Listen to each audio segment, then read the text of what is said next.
하나님 아버지, 감사합니다. 오늘도 하나님 앞으로 저희들을 불러주시고 하나님 음성 듣게 해주시니 감사합니다. 저희들에게 성령과 능력을 기름 붓듯 부어주셔서 하나님의 말씀을 바르게 잘 전하게 해주시고 또한 하나님의 말씀을 바르게 잘 듣게 해주세요. 지금 이 시간 하나님의 말씀의 은혜가 가득하게 하옵소서. 감사드리며 예수님의 이름으로 기도드립니다. 아멘. 심판을 당하고도 유다 백성은 부끄러워할 줄을 몰랐습니다. 이제 고생할 만큼 했으니 왜 구원하지 않느냐고 불평합니다. 그들에게 하나님은 자신들의 기대와 필요에 따라 움직이는 존재에 불과했기 때문입니다. 우상을 섬기듯 하나님을 섬기고 있었습니다. 이스라엘 백성은 치료불능 상태였습니다. 값비싼 유황과 용한 의사가 있어도 고칠 수 없었습니다. 예레미야는 자기 백성에게 임할 파멸과 심판에 대해 억제하기 힘든 슬픔을 느낍니다. 또한 예레미야는 유다 백성과 함께 살고 있지만 그 백성을 떠나기를 원합니다. 2절 말씀을 우리 함께 읽겠습니다. 내가 광야에서 나그네가 머무를 곳을 얻는다면 내 백성을 떠나가리니 그들은 다 간음하는 자요 반역한 자의 무리가 됨이로다. 아멘. 2절에 내 백성을 떠나가리니에서 떠나가리니는 버리다라는 말입니다. 예레미야는 자신이 더불어 살고 있는 범죄한 공동체를 버리고 광야로 피신하기를 원합니다. 누군가가 광야에 자신이 쉴 수 있는 휴식처를 마련해 준다면 기꺼이 내 백성을 떠나 그곳으로 가서 머물고 싶은 것이 그의 솔직한 마음이었습니다. 예레미야가 이처럼 자기 백성을 떠나 광야로 피신하고 싶은 이유는 두 가지입니다.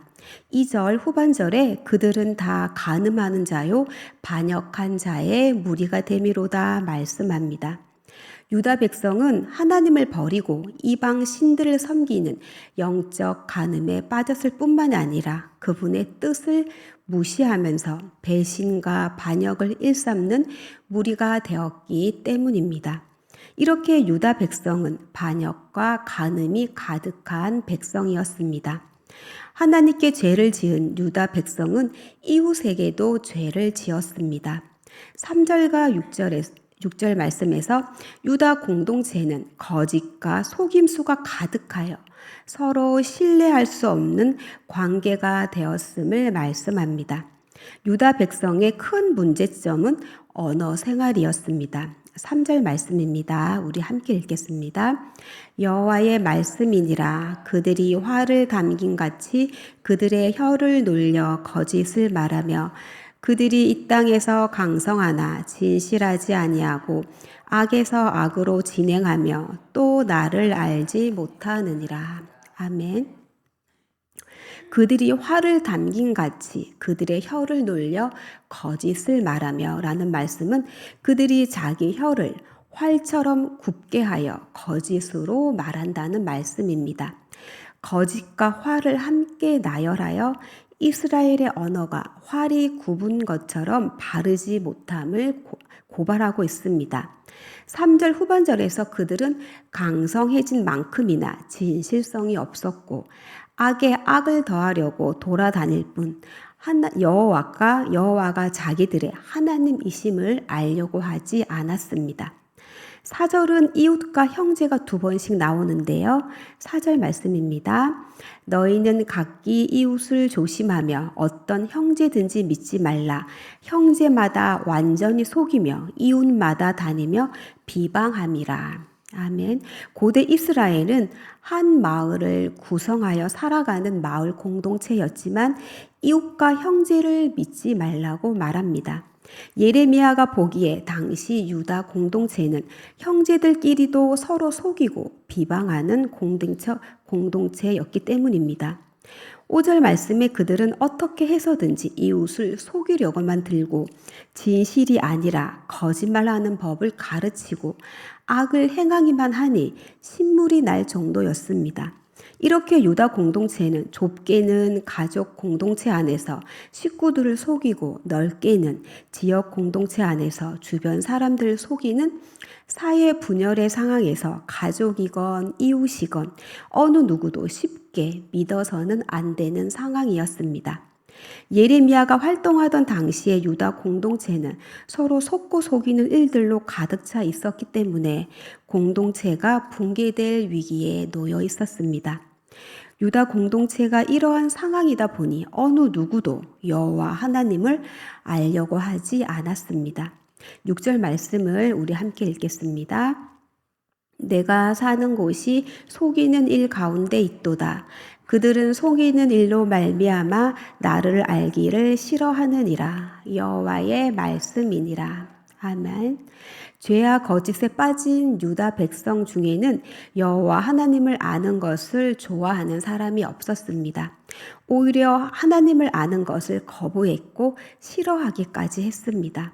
이러한 유다 백성의 거짓된 혀, 죄에 대해 하나님께서는 심판하십니다. 7절 말씀을 함께 읽겠습니다. 그러므로 만군의 여호와께서 이와 같이 말씀하시되 보라 내가 내 딸 백성을 어떻게 처치할꼬 그들을 녹이고 연단하리라. 아멘. 하나님께서 내 백성, 내 딸 백성을 녹이고 연단하리라 말씀하시는데요. 녹이다라는 말은 6장 29절에서는 단련하다로 번역하였습니다. 이는 하나님께서 딸 내 백성이 쇠가 녹듯이 고온의 불에 담금질 될 것을 말씀하고 있습니다. 하나님은 유다 백성을 철저하게 깨뜨리고 녹여서 시험하실 것입니다. 8절 말씀을 함께 읽겠습니다. 그들의 혀는 죽이는 화살이라 거짓을 말하며 입으로는 그 이웃에게 평화를 말하나 마음으로는 해를 꾸미는도다. 아멘. 그들의 혀는 죽이는 화살이라 거짓을 말한다 말씀하시는데요. 북방에서 오는 적이 예루살렘을 파괴하고 그 주민들을 살해하는 것이 아니라 예루살렘 주민이 서로를 죽이고 있음을 말씀하고 있습니다. 이웃에게 평화를 말하나 오히려 그들은 사람을 죽이는 오히려 그것은 사람을 죽이는 거짓임을 말씀하고 있습니다. 유다 백성들의 혀에는 거짓이 가득 차 있었습니다. 이웃에게 평화를 말하지만 마음속으로는 해를 꾸미고 있기 때문입니다. 그리하여 하나님께서는 유다 백성을 어떻게 하면 좋을지 질문하십니다. 9절 말씀을 함께 읽겠습니다. 내가 이 일들로 말미암아 그들을 벌하지 아니하겠으며 내 마음이 이런 나라에 보복하지 않겠느냐. 여호와의 말씀이니라. 아멘. 하나님께서는 벌을 내리다, 보복하다 두 번 말씀하시므로 하나님의 심판이 불변함을 말씀하고 있습니다. 가망 없는 백성에게 남은 것은 심판뿐입니다. 예레미야는 동족의 간음과 반역을 더 이상 눈뜨고 볼 수 없어서 이 백성을 떠나 광야에서 살길 원했는데요. 유다 백성은 자신들을 사랑하는 여호와 하나님을 버리고 다른 신들을 섬겨 간음하고 하나님께 반역하였습니다. 유다 백성은 서로 속이고 거짓이 가득하여 악이 쉬지 않고 이어졌습니다. 하나님을 알지도 못하고 관심도 없었습니다. 하나님을 떠난 유다 공동체는 가장 친밀한 아내와 남편, 그리고 자녀들도 믿을 수 없는 사회가 되고 말았습니다. 그들은 입술로는 평화를 말하지만 마음으로는 해를 꾸미고 있었습니다. 더는 기회를 줄 수 없을 만큼 유다 백성 전체가 썩었습니다. 하나님께서는 이런 그들을 재련사가 불로 불순물을 태워 녹이듯 단련하고 연단하겠다 말씀하십니다. 그들에게 벌을 내리고 보복하겠다 말씀하십니다. 요한복음 8장 44절 말씀을 보면 예수님께서 하신 말씀인데요. 마귀 속에는 진리가 없기 때문에 마귀는 진리 안에 서지 못하며 마귀는 거짓말쟁이요 라고 말씀하십니다. 유다 백성들은 하나같이 거짓말을 하는 거짓말쟁이들이었는데요. 거짓말은 마귀에게 속한 것입니다.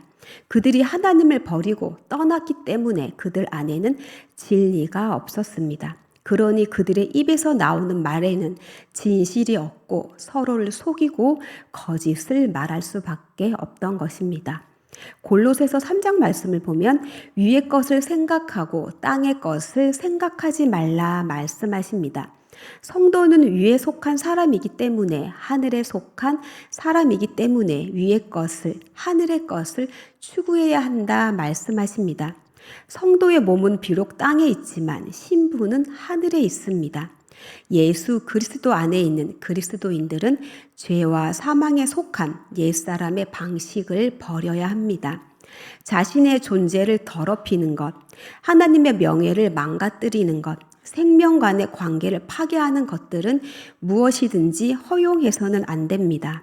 구원 이전의 상태로 돌아가 하나님께 반역하고 자신만을 위해 살며 자기 이익에 집중하는 것을 버려야 합니다. 새 사람을 입은 하나님의 백성답게 살아야 합니다. 그래서 골로새서 3장 5절 이하의 말씀을 보면 여러분의 생활 가운데 죄악된 것을 버리십시오 말씀하는데요. 그것은 성적인 죄, 악한 행동, 악한 생각들, 지나친 욕심과 탐심, 분한 생각, 화를 내는 것, 다른 사람의 마음을 아프게 하는 말이나 행동, 선하지 못한 말들, 서로에게 거짓말하는 것들이라고 말합니다. 이제는 이러한 과거의 잘못된 삶에서 진정으로 벗어나야 합니다. 여러분을 창조하신 그분의 모습을 닮아가는 새로운 삶이 시작되었기 때문입니다. 말씀하십니다. 저와 여러분은 예수 그리스도를 통해 새로운 삶이 시작되었습니다. 그러니 과거의 삶으로, 옛사람의 삶으로 돌아가면 안 됩니다. 새 사람답게, 새로운 삶을 시작한 사람답게 거짓을 멀리하고 죄를 멀리하고 나를 창조하신 하나님의 모습을 닮아가는 거룩한 삶을 살아야 합니다. 저와 여러분이 거짓을 멀리하고 죄를 멀리하고 나를 창조하신 하나님의 모습을 닮아가는 거룩한 삶 사시길 예수님의 이름으로 축복합니다. 아멘. 하나님께 기도드리겠습니다.